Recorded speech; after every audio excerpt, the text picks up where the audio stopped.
नमस्कार, हाम्रो YouTube च्यानलमा तपाईहरुलाई हार्दिक स्वागत छ। आजको भिडियोमा हामी नेपाल सुन चाँदी व्यवसायी महासंघले तय गरेको दैनिक सुन चाँदी दरको बारेमा जानकारी दिन गइरहेका छौं।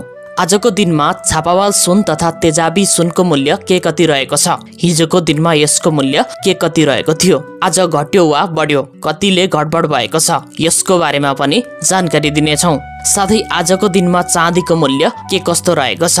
हिजोको तुलनामा घटेको छ या बढेको छ? यसको बारेमा पनि चर्चा हुनेछ।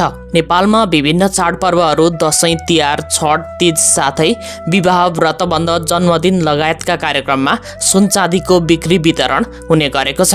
अझ विवाहमा त सुनको बिक्री वितरण धेरै हुने गरेको छ। जुनसुकै समयमा पनि मानिसको ध्यान सुन चाँदी दर के कति छ भन्नेमा रहिरहन्छ।